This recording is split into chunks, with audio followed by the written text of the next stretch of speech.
I'm Daniela. I'm a senior editor at Eater. I cover mainly business, restaurant business and food policy, and I'm really excited to host this panel on menu design, menu development and design.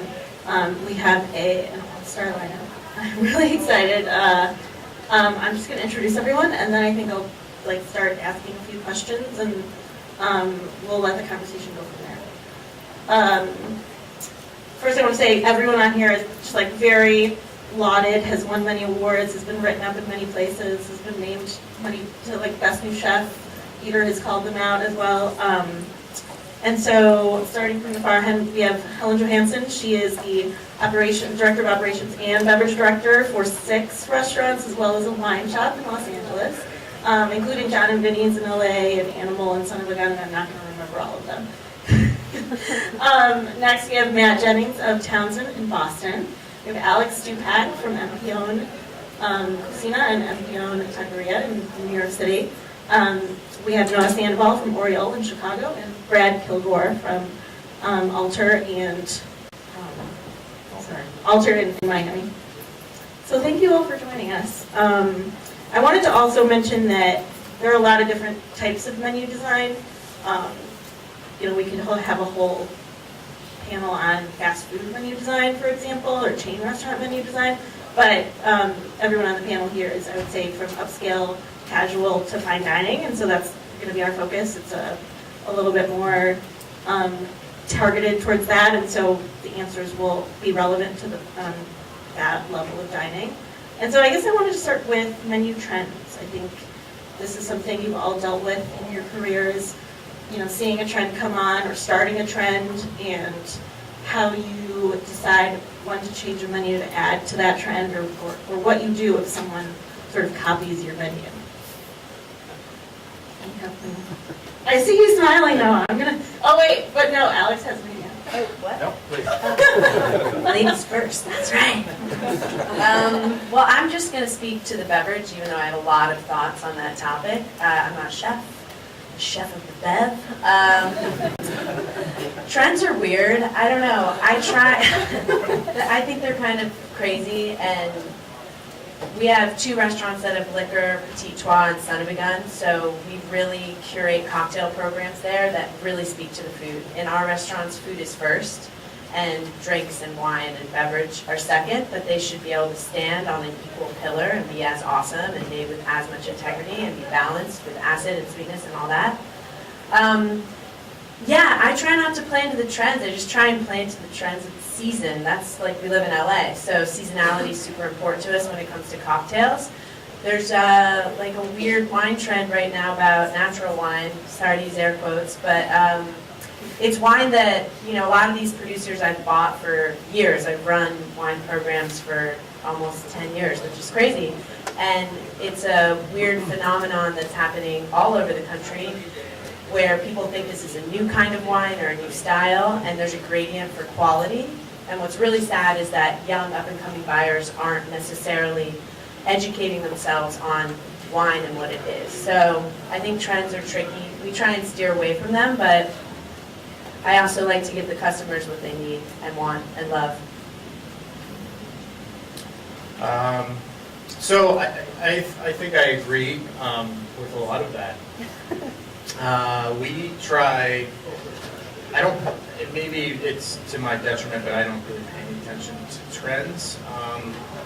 We kind of do what we feel is right for us as a collective restaurant, and the kind of messaging that we want to put out there, the kind of product that we want to put in front of guests. I will say that I guess one thing that's changed for me since my first restaurant was very small, 34 seats.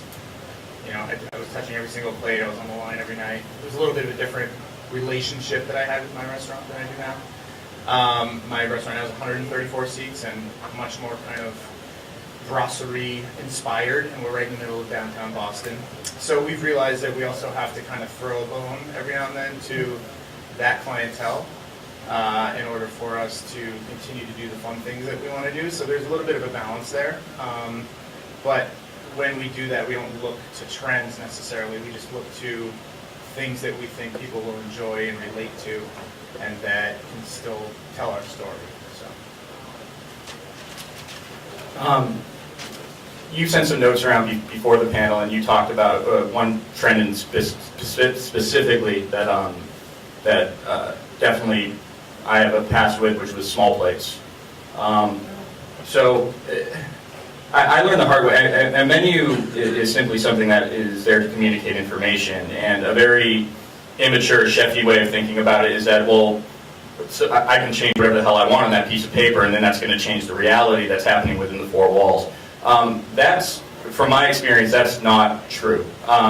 You actually have to start much earlier on than that in terms of designing the restaurant in a way that informs you how you should behave. So, Entre Cocina, which is now closed, and a good sign of a restaurant that probably will inevitably close. If watch on Eater, it keeps flipping its concept. First it was this, and now it's this, and now it's this, and now it's this. That's very difficult to do, so you generally don't do that willy-nilly. You're doing that because there's something operationally wrong. Something is not vibing with the guests, the neighborhood. It's all the same thing. When we opened Cocina, I had in my head that I'm doing tacos over here, so I said, well, I want to do fancy food over here. But I did it in the East Village on 1st Avenue between 6th and 7th across from a McDonald's. And we couldn't afford a big fine dining staff, so we went and said, hello, welcome to Cocina. By the way, it's small plates meant to be shared. In New York City's general reaction was, go fuck yourself, I'll order however the fuck I want. So from my experience, trends don't matter. What's happening right now is that everyone wants everything. So some people want to share food, some people do not want to share food, some people are on a business lunch, some people are on a first date, some people are on an anniversary, and if you're in that like $60 to $90 check average range, my 2 cents is you kind of have to build a menu that is able to be wielded in all those different ways. And I think you did that when you opened what I meant to say was Entre in Midtown. Right. So maybe you can describe that menu? Yeah, so Entre in Midtown, or just Entre as we call it, really no one knows this, but I was like, all right, I screwed up Cocina and I'm going to open it again. I didn't call it Cocina again because I didn't want to give the critics the ability to compare apples to apples, because they do that. They're like, oh, well, Cocina used to be a garage band and now it's a big fancy sellout restaurant. So you take the name away so they can't give that comparison because writers use words. No, it's true. It's true. It's not bad. It is what it is. So we looked at we thought about it like restaurateurs first rather than chefs and restaurateurs. So you're servicing a neighborhood, and really take a moment, eat at every restaurant around there that's been there for a decade or more, and really get into the DNA as to why. Not the stylistic, not the surface, not the artifice, not like, well, if you go to Smith & Walensky, it looks like a steakhouse, so we should make it look like that, because that always fails too. Great example is at downtown, we have, instead of calling them appetizers or starters, we say, here's some salads, here's some vegetables, here's some ceviche. And that multi-section menu, it does two things. It kind of says, well, let's just try some stuff. It sort of plants that seed. Whereas in Midtown, even though portion sizes are the same, the plate is probably an inch bigger, and we just lump that into one section and we call those starters. And the reason being is that now, and the reason I bring up the plate as well, is because at dinner, two people might be on a date and they might very well share the food. And or it might be a six-top, so when they're sharing the food, don't put it on a plate this big. There's like like 9 inches is the biggest a plate can be to comfortably pick it up and hand it about the table. Now, simultaneously, in the same dining room with the same menu at lunch, because lunch is a big deal in Midtown, it's all at business meetings, but think about an ocean of mostly men in light blue shirts with Patagonia fleece vests, and not all of them have been buddies forever. So sometimes you're dealing with people who have met for the first time. You can understand that that's now imagine a server saying, by the way, the menu's built to share, and imagine how uncomfortable that is. So imagine how unthoughtful you're being for your customer. Does that make anyone ever remember that old Sam Adams commercial where it was like 4 guys at a business lunch? And one was like, I'll have water. And the second one was like, I'll have water but with lemon. And the third confident guy said like, I'll have Sam Adams. And then the fourth one was like, the boss said, I'll have a Sam Adams too. And then they all had Sam Adams. That's actually real. That was actually a great commercial because that's exactly how friggin' Midtown is from 11:45 till 3 p.m. Monday through Friday. You bring up a great point. Well, a number of great points. One is that design, like you're thinking of the menu as you're thinking of the design of the restaurant and the space it's in and the people that you know you're going to be serving. So you kind of have to, it can't just be, oh, my vision. You know, maybe, and sometimes it can, but if you're going to be smart about it, you really have to consider what are these people going to want, what are their habits, how are they going to order. On the other hand, if you have a fine dining restaurant, like Brad and Noah, you guys have a little bit more control over how you're presenting your plates because people know exactly what they're getting when they walk in the door. Maybe we can talk a little bit about that. How do you design that menu? What inspires you? And what are the considerations you're taking for the customer that you want to attract? Sure. Nona and I kind of discussed this momentarily before we started. And we have tasting menu restaurants. My restaurant has basically 3 different tasting menus. Or 5 if you include the vegan and vegetarian. And you have to have, when you have a tasting menu, you absolutely have to have something for everyone. And they need to have the same equal experience that everyone else at the table has. So we actually try to, I'm not an allotted vegan chef, but I work very hard on it. We work hard on it. We try to do something different. We try to make a very nice meal for them. And without a doubt, it's definitely not second thought. That's not really what we do at all. But we want it visually to almost be identical to the same experience that everyone else is having at the table. More often than not, if you have a vegan, it's only one at the table, for example. So you don't want them to get a salad when everyone else is eating, a main protein. And we try to keep that equal to everyone. But alter is to alter your perspective on fine dining. That's how we started off with the name. And we always want this level of approachability, whether it be the environment or the price point. And our 5-course tasting menu is $75. It was $69 when we opened, and it really was tight on my creativity, so I put it at $75 after 2.5 years. And I don't plan on it going up from there ever again. And when you have 5 courses, I mean, you're cold, maybe vegetable focused, then you're warm, then you're fish, your meat, and your dessert. I mean, it's really hard to deviate from that. So what I came up with was, 7-course where I can add 2 more courses, but this whole thing called enhancements is what I call it on the menu. And that's where I can still have the approachability aspect of the $75 tasting menu, but then I can have a black truffle pasta, or I can have my scallop and egg and caviar dish, or my Wagyu beef. And so the guest is never locked into spending a lot of money, but they can curate and customize a menu. And to make it even further confusing, each of the dishes, like for example, the soft egg dish, the price says 10 or 20. It's not a size, it's if you want to swap it out for a dish on your menu, or you want to add it as an additional dish on your menu. Since I'm a chef and I should stay in the kitchen, my servers are really good at explaining this to the table. And it's not as confusing as I'm making it sound, but it allows me to be the chef I want to be, but it also allows the customer to get the meal or the experience that they want to have, that curates to them. And so far it's working. Yeah, that's great. I want to hear from Noah. We'll come back to the training part of it too, because that was Terrible at this. You don't want to hear from me. Yes, no. I guess. This on? Yeah. This on? For me, it's kind of a little different than Brad, but kind of the same. I do one menu. It's anywhere from 16 to 20 courses. So there's a lot of pressure to perform. When somebody comes in, they don't have a choice. It's just, you get what I give you. And, you can kind of look at the trend thing as if they're following trends, we have to as well. It's just, they have social media, they read, they watch cooking shows. So you have to kind of stay up on things. As much as I don't want to do it, I think it's necessary to kind of please people and make sure they're getting their money's worth. Yeah, that's a really interesting point. I mean, social media has really driven that forward, where people want might not be, okay, everyone's making scallops right now, or everyone has scallops on the menu, but it might be everyone's making something that's really colorful because it looks good in a photograph, and they're gonna share it, they're more likely to share it. Whereas if I make a brown risotto, it might not get photographed well. And so that, I feel like that's a way it can come out. But maybe you can talk about how, when you put a new dish on the menu, how do you train your staff on it? How do you train back of house, and how do you train front of house?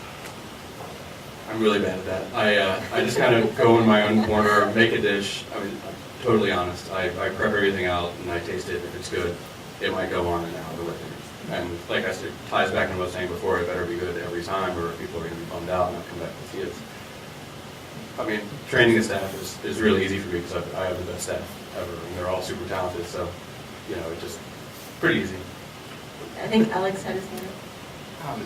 No, just something specific. So when we did our first cookbook, or I did my first cookbook, my co-author was Jordana Rothman, who is a prolific writer, in my opinion. And when we were planning out the dishes for the book, she challenged me. She made us write the paragraph or the opening of every dish for the proposal. She basically made me write the book with her, and that was the proposal. And at first I thought that was onerous and over the top, but it was really about, forget that it's on paper, pretend like you're chiseling it in granite. Why are we writing about this? Why does this matter?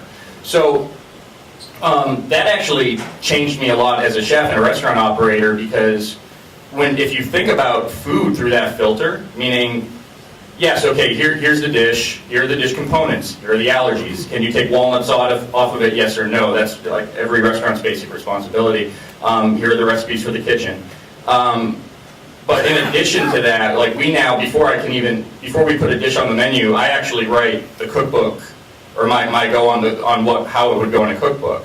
Because if it's not good enough to be documented, well, why are you serving it to several hundred people a night over many nights? It's just that but then that thing that you've written, that becomes a training material. I was going to ask, yeah, so then do you share that with No, staff? it's full exposure to front of house and back of house, which then I hope it allows, it gives the kitchen staff a deeper meaning, hopefully, why they're there. And it allows, if you read a book, you don't regurgitate exactly what was written, you explain it in your own words, which is much more real. So think of a server doing that. I think that can become a powerful training tool. I fully agree, and I feel like, Matt, you just wrote a book last year. You want to talk about that? Yeah, well, the first thing I was going to say is actually, so we do the same thing. We have training materials, we do menu quizzes, we have back of house. Back of house has their own meetings every week. Front of house has their own meetings every week. We come together and have meetings together every week. It's a lot of meeting time, but I feel like that's actually important time if you can make it productive. And we try to keep them short and succinct, and we do half-hour stretches where everybody needs to come with stuff they need to talk about, and we just bang it out, and then we get back to work. But it works really well. We've also embraced the fact that we live in a millennial generation. So we have started a Instagram account for the team only. So they can all log in, and we keep track of all new dishes on there with allergens, with production notes, with producer notes. Anything that you would want to know about the dish that's going on the menu is there, so that it's kind of a living document that they can go back and visit and see and zoom in on, and the whole thing. It's worked really awesome for us. Yeah. So that's been a huge game changer for us, because before it was like we'd hand stuff out or we'd have quizzes, and then you don't necessarily have the same staff every day, so you go over the quiz with the first PM group, and then you're like, ah, shit, I got to do this again tomorrow. Go over it with the second PM group, and you just there's a lot of paper floating around. It's just a nightmare. So I said, screw it, let's just do it on Instagram, and it's actually worked out really well. And with regards to the book, the book came out in October. It was a total pain in the ass. I'm glad that it's out. I love it. I'm very proud of it. But it took 2 years to write, and a lot of those recipes ended up being some that were already served in the restaurant, and some that we were engineering so that they could be served in the restaurant. via the book, because we obviously knew that whoever was going to come in who had seen the book would want recipes that were from the book, so it was a hodgepodge of kind of putting all that stuff together. I mean, the process for that was super intensive. I did very much the same thing as Alex. The head notes kind of dictated the construction of the dishes and the kind of the techniques behind them and how they all got assembled, and that stuff ended up translating into either documentation for the restaurant itself in manuals or in training materials, or ended up on Instagram account as well. I just wanted to touch base on. I think you both were getting at it, and all of us are. Part of it is the trend of having a story behind a dish. Either the chef traveled somewhere, and I think this goes with, especially with wine as well. The story behind the winemaker and the producer, and who his grandpa was, and what the lineage of that wine is going down to it, and then down to the food. I mean, the guests want to hear that. They want to know why use those ingredients, and I hear about, it's well past the farm now. 10 years ago, it was what farm did it come from, which also is still very important. But not only the farm, but chef traveled, he went to Thailand, he tried this dish, this is his inspiration coming back to it, and the guests are really asking for it. And I'm sure with your descriptions, you feed your front of the house these stories and these inspirations, so they know behind it, because, I'm sure that our servers are asked that multiple times during the evening.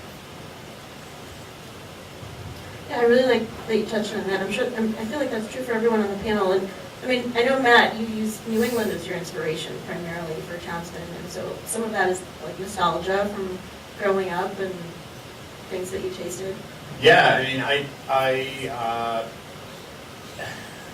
yes.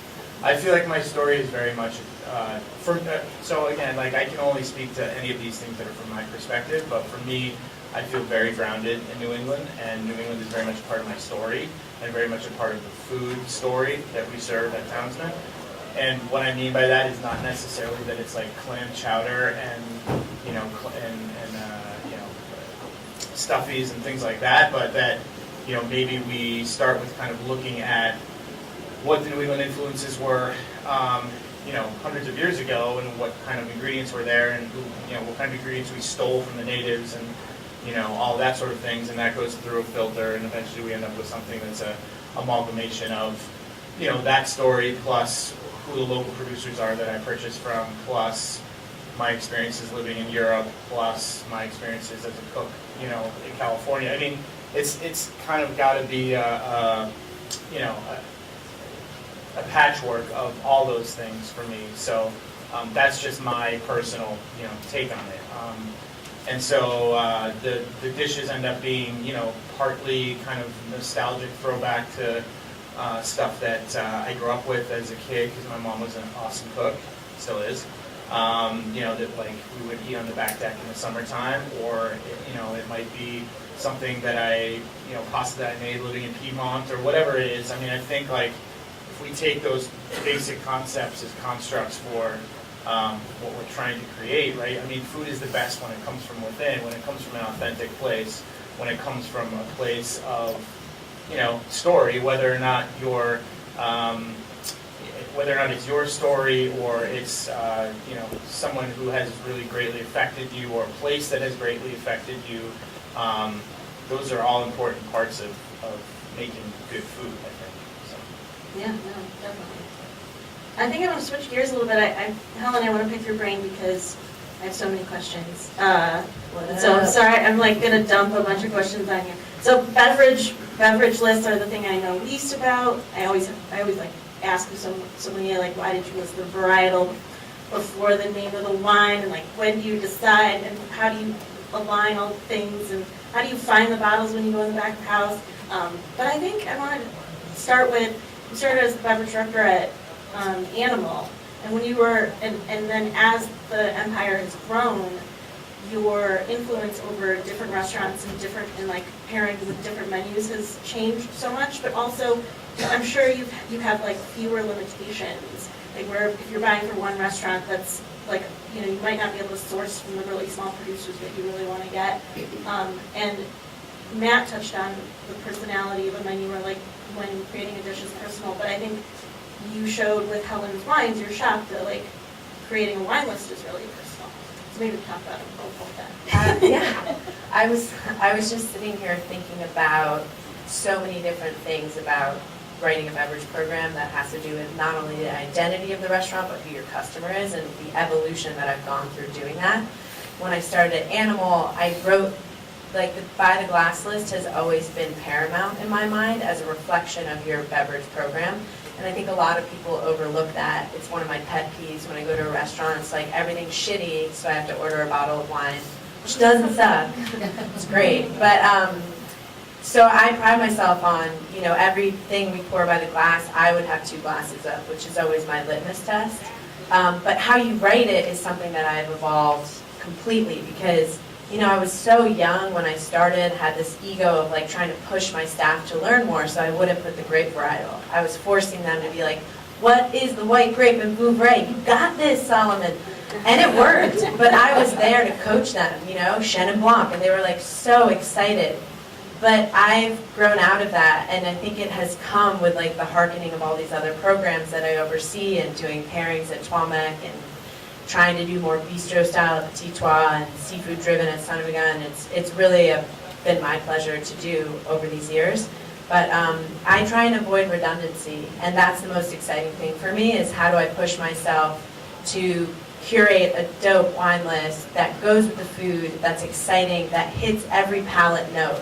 You know, I don't want to be that asshole, sorry, pardon me, but who's like, you want to come to Son of a Gun? You're not going to drink red wine. You know, it's like, that's not my prerogative. My prerogative is to sell product, to move that product, and to make money. So, and people have a great time. But John and Vinny's and Helen's has allowed me to create this amalgamation of everything I love, and it rotates, and we have over 500 labels packed into a 6x8 like kind of showroom. It's a shop, but if you're eating at the restaurant, you can buy wine off the wine list that comes from there.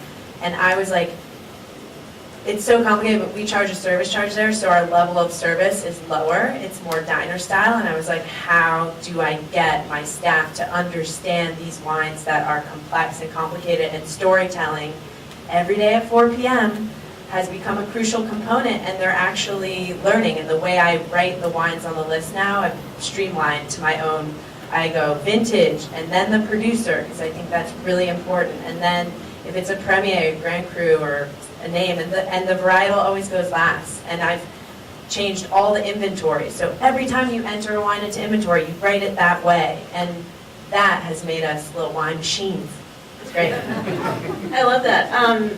I think the John and Vinny's and Helen's Wine Shop has a really unique pricing structure. I think maybe because the thing you said was you're in the business to sell wine and make money, and I think like that's something we need to talk about across the board, is like how you price stuff.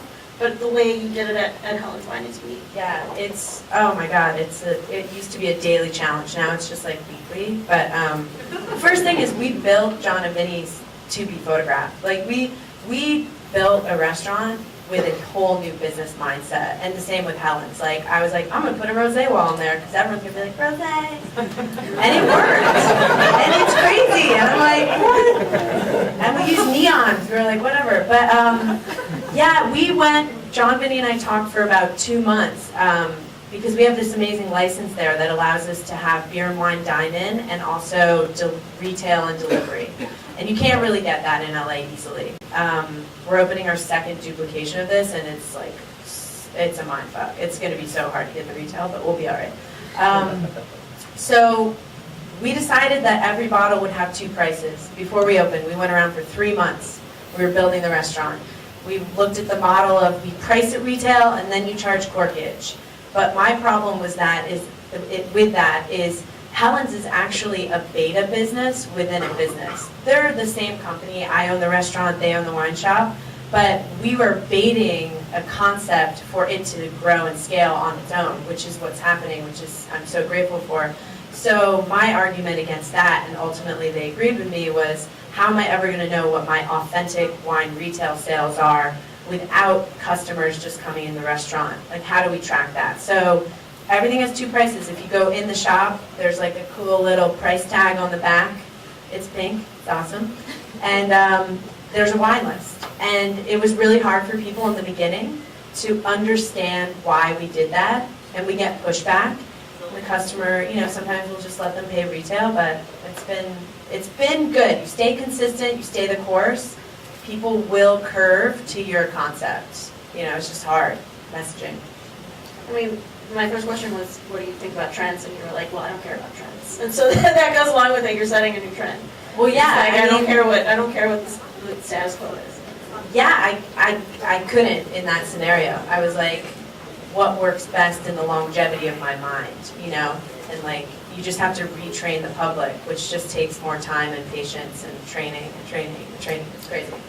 So I'm gonna go now back to food. Brad, I wanted to ask you, because one of the things you said about your menu is, though you have this approachable $75 tasting, you have those add-ons, which you don't call them add-ons, but Yeah. I think in industry parlance, that's like an upsell. It's like, now you're gonna make a little bit more money. Yeah. So maybe talk about that. I don't know about make money, but create revenue, I'm sure. What it allows the customer to do is decide that they're gonna spend their money. If they feel like the server decided for them, or the restaurant decided that they're gonna spend more money, then they're already gonna be upset.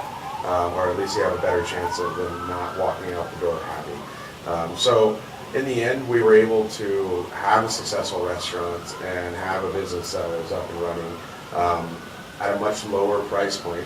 And then I decided one day I wanted to do a menu that had all of those enhancements on it. It's $165. And that's really expensive. We're a little warehouse in Wynwood, which is like, it's a neighborhood, you know, it's not fancy. $165 is a lot of money. But I didn't force it down anybody's throat. It's just in the corner. It says $165. And I mean, we had a night a couple weeks ago, we sold 15 of them, you know, and those customers are coming in and they're making the decision to do it. So also recently we have a wine pairing, of course, and now we have a reserve wine pairing, and we're selling 30% of those.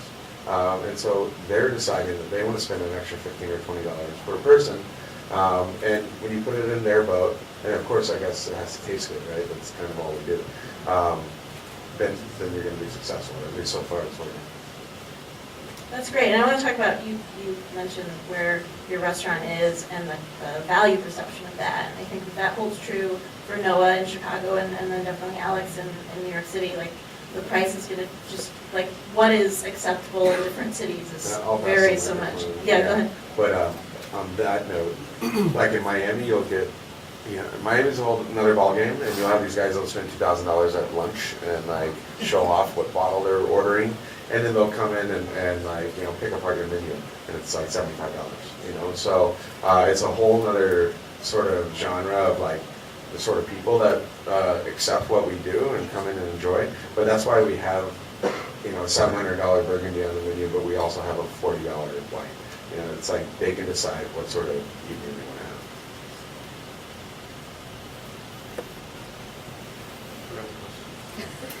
Chicago's a pretty fine dining town. Yeah. How do you deal with the price perception, the value perception of a fine dining menu? Because the costs are higher and the good. So how do you cost that out, and how do you make sure that they're not going to look at it and be like, "Oh, this is crazy, I'm going to pay this"?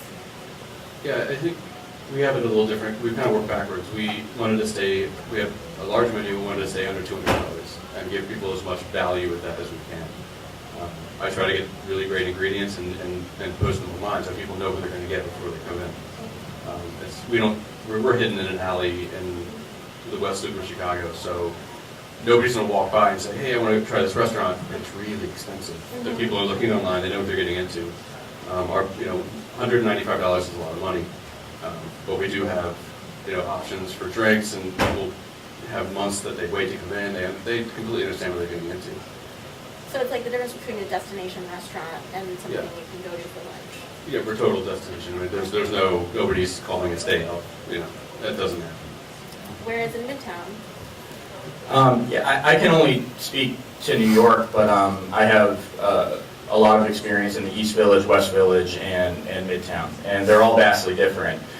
We have another layer of complexity in that we are inspired by Mexican cuisine, and the whole point of Empeon is to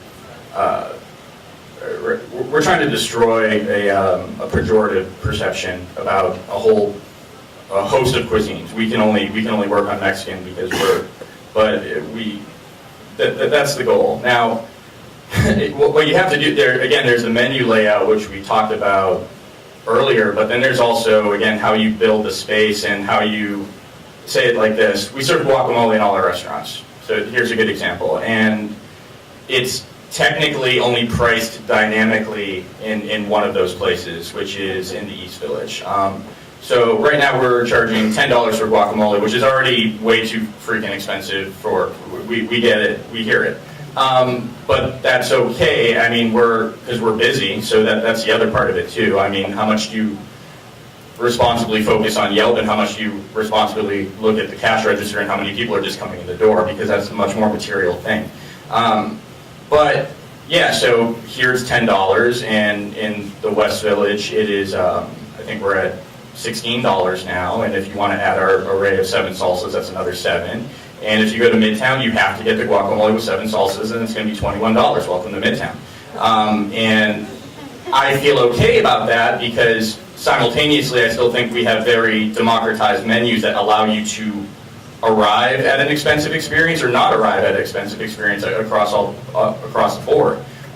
We do not do supplements to our menus. We do not send a sommelier over to make you feel bad if you don't order a bottle of wine. And those are very Midtown specific things. No, I'm only speaking about New York. I'm just trying to start a fight. There's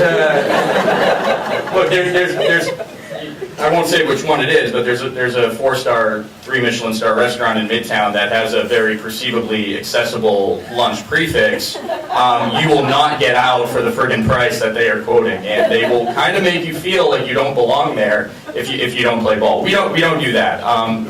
But yeah, again, tacos is a difficult one. We specifically focus on the taco because we believe it's the one preparation in all of Mexican food that everyone has an opinion on, whether you are an insider or an outsider. People, generally Americans, do not have opinions about sopes, mamelas, clayudas, huaraches. They don't care about those, but taco, they know, and they know it should be $1. That's what they think. That's what they think. And I think they are wrong. And I think that Mexican culture has some work to do, and I think American culture has some work to do. But again, like if you think about another ethnic culture, if you think about Japanese cuisine, the first thing we think about is sushi. And people will pay up or down depending on what was placed on that pat of rice. Now, if a pat of rice, that's a starch, and a tortilla is a starch, and we're putting a product on each. So to that point, we charge a lot more money in Midtown, but we also put a lot more expensive stuff on that tortilla. So we're not trying to put lobster on the menu in the East Village. The thing, I'm not trying to go off subject, but in arriving at the right price for the right neighborhood, sometimes you have to change the service model. You know, that's a part of it too. So you can sell food cheaper here because it's on a paper plate. Paper plate means your water bill is lower, means you're also not employing a dishwasher. If you want a glass of water, go over there and get it. That's what we do in the East Village. I mean, we don't say it like that, water's right over there. But that allows us to put that tortilla on a plate of some sort for $4 instead of $21. You got to be careful because you can make a restaurant that's so cheap that people sound weird. You could build a restaurant with a menu that people love so much that it'll actually put you out of business. They love it so much that you're gonna fold. Yeah, that pricing structure. I feel like I'm sorry if I went on a tangent. No, I feel like that I was didn't all answer your perfect. question. I love it. I mean, it is a really important point, the way Western cultures perceive value related to to cuisine from different countries. And you were one of the first to sort of tear that wall down and say, no, that's like bullshit. Like, why can't we serve this incredible cuisine? And then you sort of paved the way for Enrique Olvera to open in New York, I think, and where he was able to do that without much backlash. I was told we only have 5 minutes left, and I wanted to open it up to questions from the audience. Does anyone have questions? So in the pamphlet, it says that desserts were going to be touched on. Can you talk a little bit about your thought process behind dessert menu development? I know there's no pastry chefs up there, but. Man, I'm embarrassed because I love desserts. I sort of. And there is a pastry chef over here, Alex. No. Yeah, sadly, desserts are the first thing to get killed off in any restaurant when it's not doing good. Because, like, how many times have we gone to an Italian restaurant where it's like gelato a sorbetto, biscotti, panna cotta? So the reason those menus exist is because a garmager cook can do that with very little work. You know what I mean? And you're saving money on that pastry department. Which, again, it's sensitive for me. I've killed off pastry departments, which was particularly poignant because I was a pastry chef. We weren't going to fuck that up when we did Midtown. I was so hell-bent on it. So we did some things that I've noticed that help in a huge way. One, small desserts, like the $6 thing, the $7 thing. That works to our advantage in two different ways. In that, one, people go like, well, I just want a little sweet thing. So you got the $6 sale. I mean, a $6 sale on a two-top, that's adding $3 to your check average, which is a big deal. If you could scale that up, that's meaningful. The other thing is it starts to piggyback off the tapas mentality. When people see the single digit, it feels less committal. So again, here's a dessert, $15, or we'll get 3 corn ice cream tacos for $18. So we won. So lately I've been structuring smaller things, having a couple smaller, I guess, less committal things at the very top of the menu where you can see it. And then another thing we've been doing, which is amazing, is the product's amazing, the results have been amazing, is trying to market fruits and vegetables in a creative way. In this day and age, everyone seems to be a carbophobe. So we tried to, well, let's just say, and anyone who's been a pastry chef knows, like, particularly a tasting menu only place, people will say, well, I just want fruit. And next thing you know, the pastry chef is a la minute brunoising out of seasoned fruit and putting it on a plate, and that from that person's perspective, that's pretty soul crushing.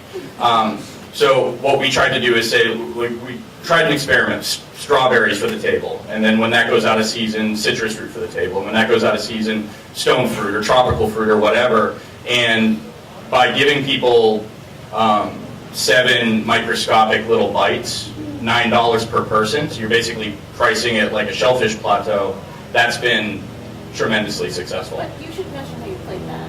It's not just like flat time. No.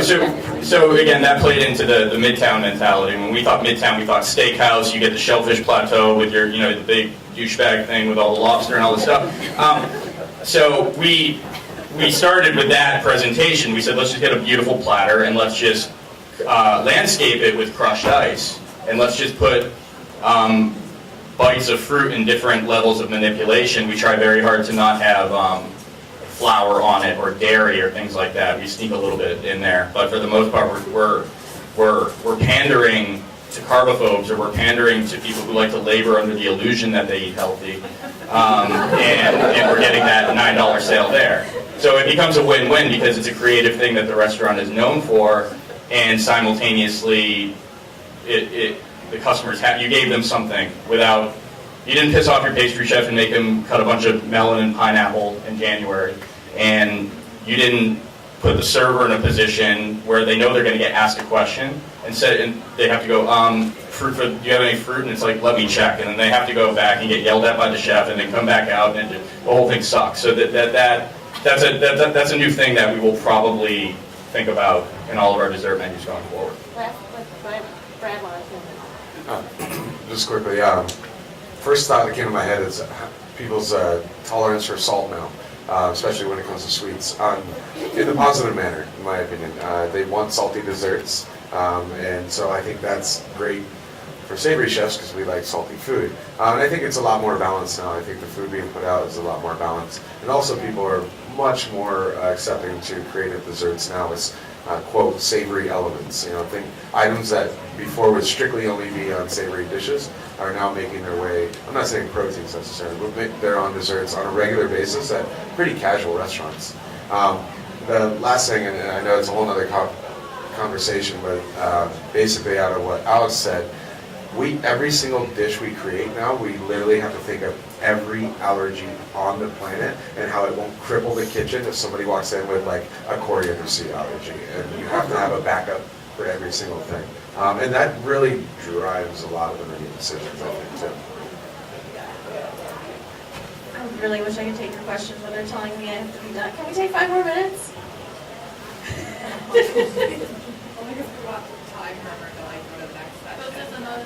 Okay, I'm really sorry, but you guys should just come up and ask questions to the panel. Thank you so much.